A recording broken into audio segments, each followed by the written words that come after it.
Hey, what's up, everybody? How are you?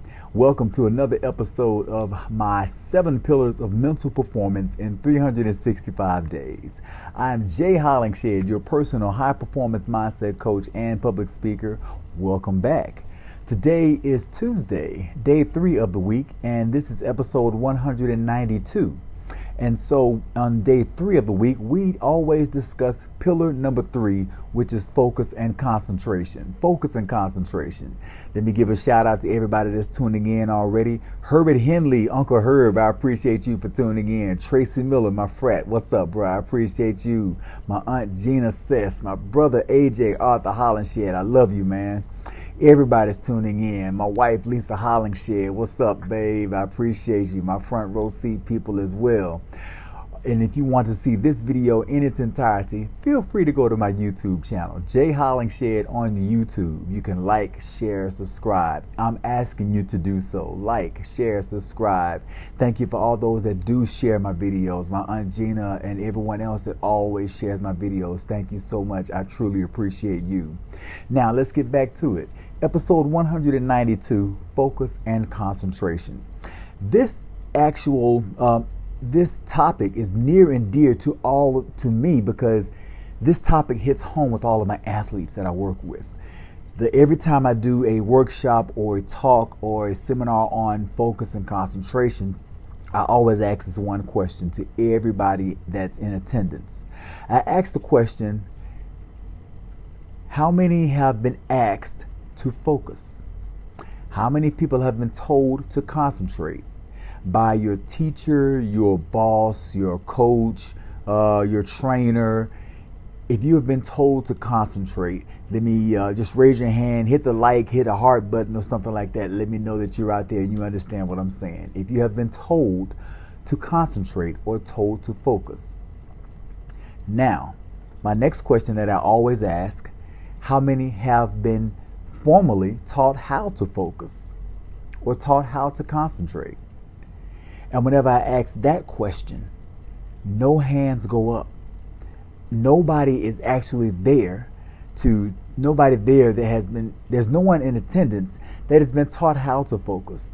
There have been no classes in school. It's not part of our curriculum, focus and concentration. But yet and still, we expect people to focus and concentrate all the time. As parents, we tell our kids, focus and concentrate. Here's the thing. If we've never been taught, they've never been taught. And most of the time, our kids model what we do. It's kind of like that old saying, monkey see, monkey do. Well, they see us, and if we don't know how to concentrate, they won't know how to concentrate. So why should we expect them to? So what is focus? Focus is the ability to keep your attention on one thing. That is what focus is. Now, concentration is keeping your attention on one thing, but you're drawing all of your 5 senses in to that one thing. Focus is basically you're using, most of the time it's one of your senses, and that's your eyes. You're viewing. So you're focusing on one thing with your eyes, you're looking at it. Now, when you use your concentration and you bring all 5 senses into play, you hear, see, taste, and smell and feel what your attention is on. So it becomes real to you. It becomes something that's it's real to you, and it's something that you're able to practically manifest because you have become part of it from putting all of your 5 senses into it. Now, here's some questions. There's a statement that says, keep your eyes on the road. Why is that even a statement? Keep your eyes on the road. Because if your eyes are not on the road, what will happen? You'll cause an accident. Keep your eyes on the road because that's where your focus should be at the time. That's where your concentration should be at the time when you're driving. So even with our physical bodies, we are physically made for forward progress. Look at our feet. Our feet are angled or pointed towards they're angled towards the front of us. The same thing with our knees. Our knees bend forward. They bend towards the front of us. So our eyes, why are our eyes in front of our head instead of behind us? Because we need to see where we're going. We need to focus on the direction we're going in. That's why. Another thing, the automobile windshield. It's 80 to 90% larger than your rearview mirror. Why is that? The same thing. The exact same thing. We need to spend more time focusing, concentrating on what's in front of us, where we are going, what we are doing. Studies have proved that in the year 2000, there was a study done on attention span, and the average human attention span in the year 2000 was 12 seconds. And in 2013, 13 years later, it had narrowed down to 8 seconds. That's not too good when you compare the average attention span of a goldfish, which is 9 seconds. And a lot of that has been blamed on social media with the short attention span. Everybody wants everything quick, fast, and in a hurry. You look, you see, and you keep flipping, just like people are doing to this video right now, because I see the numbers go up and down as those that are watching. So it's the attention span. That's your focus and concentration. So how do you become a master of your focus and concentration? It's kind of like when you can't focus, you're being surrounded by distractions. You're in a storm of distractions. There are distractions all around you. And speaking of storm, it's kind of like a tornado or a hurricane. The eye of a tornado, which is in the midst of it, in the middle. The eye of a tornado, the eye of a hurricane, the eye of a storm. That's the calmest place in the storm. We live in a society that surrounds us all day, all night, 24 hours a day, 7 days a week, surrounds us with things to distract us. So we're literally living in a storm. But if we are in the midst of the storm, then we are the eye of the storm. So why not control the eye of the storm? Control yourself, control your mindset, control your focus, and be the calmness in the eye of the storm. So just calm yourself by not focusing on everything else around you. Focus on yourself. How do you focus on yourself? You take your 5 senses and you take them away from everything else that's around you. Focus versus concentration. Like I mentioned, if you're focusing, most of the time you're using one of your 5 senses, and that leaves 4 of your 5 senses to be distracted. You can hear something and be distracted.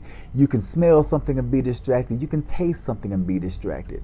Or you can feel something and be distracted. But your vision, your focus with your eyes is you're focusing with your eyes. So that's where your one of your 5 senses is concentrating on or is focused on. Now, if you take all five of your senses, use those and focus on yourself. How do you focus on yourself? Focus on what's internal. That's like when you're meditating or when you're thinking about something, when you're thinking about going into meditation, they always say focus on your breathing. Focus on something that's internal. When I try to focus on something that's internal for me, I listen to my heartbeat. I focus on the feeling of my heartbeat, the breathing, the feel or the temperature of the breath, the temperature of the air as it on my lips as it exits, as it goes in and out. I feel my nose flaring as I breathe in and out. So I'm focusing on me. And when I'm focusing on me, all 5 senses are on me. There's nothing else outside there are no senses left for the storm to catch a hold of and take. So I'm focusing on me. Now, when I talk to, before I say talking to my athletes, let me go back a little bit and say when your eyes and ears and all of your attention is focused, you're concentrating on you and you're driving, you prevent the accident. Your eyes are on the road, your mind is on the road, your eyes, ears, your all 5 senses are focused on the road. You won't have an accident. You have more control of what's going on with you. The same thing, let's say you're vacuuming the floor. If you are focused on the floor, you can see what you're vacuuming. But if you do like what I used to do, turn on the music, I put on some Prince, put it on full blast, turn the vacuum on, be vacuuming and dancing, not looking at what I'm doing. Next thing you know, I would have vacuumed up some jewelry or something like that. Why? Because I'm not concentrating on what I'm doing. I am not concentrating with my mind and my body on the task at hand. I'm not focused. I'm not totally aware and present in the moment with what I am doing. So, for my athletes out there that are listening, concentrate on your role. Concentrate on your duties. Concentrate on your assignment. If your assignment is to man or guard one person or one particular task, or if you are proficient at passing, if you're the passer, if you're the quarterback, if you're the running back, if you're in volleyball, if you are the setter, focus on your job, your task. In fact, concentrate on it. Put all 5 of your senses into what you are doing. When you put all 5 senses into what you are doing, you are actually concentrating to the point to where you tune everything else out, and you are becoming more proficient in what you are doing. You are becoming more proficient in your task at hand. You are growing in what you are doing. You're becoming better. So that is how you master being the eye of the storm. The storm is all the distractions around you. Just like NBA shooters when they're at the free throw line. There's a storm of crazed fans out there on the opposite fans that are on the opposite team. They're making all kinds of noise. They got the horn, the air horns. They're waving the big balloons and the sticks and all that, are making all kinds of noise when you're at the free throw. But they got to tune all that out, and they focus on the task at hand. They focus on shooting that free throw. So, focus and concentration. To be great at focusing, to be great at concentrating, you need to focus and concentrate. Put all your attention on one thing with your mind and your body, all 5 of your senses. Practice that daily. Practice that daily in things like your conversation. If you live with a spouse or you're married, you're having a conversation, focus on the conversation with your spouse with everything you got, all 5 senses. Pay close attention to the words. And when you do that, people feel more appreciated. Your spouse will feel more appreciated. Same thing with talking to my entrepreneurs, your customers, your clients. They will feel more appreciated once you give them your full and complete attention. You can't look at your spouse while you're talking and then all of a sudden she's talking and then your phone beeps and you want to look at your phone. It doesn't work that way. It's kind of like parents trying to have a conversation with their kids and their kids are on the phone or looking at their phone. That's what it feels like. So to be great at your focus and concentration, focus and concentrate with all you have, all 5 senses, mind and body, at one time, one thing at a time. That's all that I have for episode 192.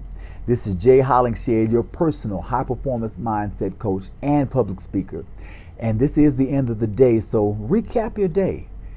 What did you do more of? Did you make more excuses or did you give more efforts? At the end of the day, at the end of every task, you're going to do one of 2 of those. One of 2 things. You're going to make an excuse or an effort. Check yourself. That's all that I have. Be well, stay blessed, and as always, through love, be a blessing. God bless.